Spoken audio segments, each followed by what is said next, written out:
పెట్టిన కేసులను జర్నలిస్టులపై పెట్టిన కేసులను జర్నలిస్టుల దాడులను ఖండిస్తున్నాం. జర్నలిస్టులపై దాడులను ఖండిస్తున్నాం.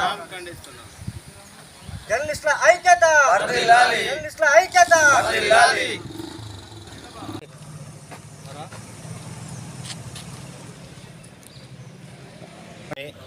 విజయవాడలో సాక్షి ఎడిటర్ ధనంజయ్ రెడ్డి ఇంట్లో అక్రమంగా పోలీసులు చొరబడి సోదాలు చేసి ఆయన్ను అన్యాయంగా ఎక్కించే ప్రయత్నం చేశారు. ఆ సోదాల్లో కూడా పోలీసులకు ఎలాంటి లభ్యం కాలేదు.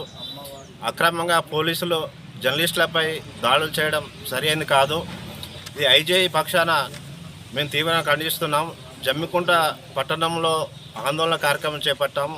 ఈ ఆందోళనలు రాష్ట్ర వ్యాప్తంగా దేశవ్యాప్తంగా కొనసాగుతాయని పోలీసులు తమ వైఖరి మార్చుకొని జర్నలిస్టుల పట్ల గౌరవంగా ఉండాలని విజ్ఞప్తి చేస్తున్నాను. సాక్షి ఎడిటర్ ధనంజయ్ రెడ్డిని పోలీసులు ఎటువంటి నోటీసులు ఇవ్వకుండా తన నివాసంలో తనిఖీలు చేపట్టి అతనిపై కేసును పెట్టిన సందర్భంగా జంబికుంట ప్రెస్ క్లబ్ ఐజేయు ఆధ్వర్యంలో ఈరోజు నిరసన కార్యక్రమం చేపట్టడం జరిగింది. అతనిపై పెట్టిన కేసును పోలీసులు విరమించి క్షమాపణ చెప్పకపోతే జంబికుంట ప్రెస్ క్లబ్ కరీంనగర్ జిల్లా యూనియన్ రాష్ట్ర యూనియన్ తరఫున పెద్ద ఎత్తున నిరసనలు ధర్నాలు చేస్తానని ఈ సందర్భంగా తెలియజేస్తున్నాను.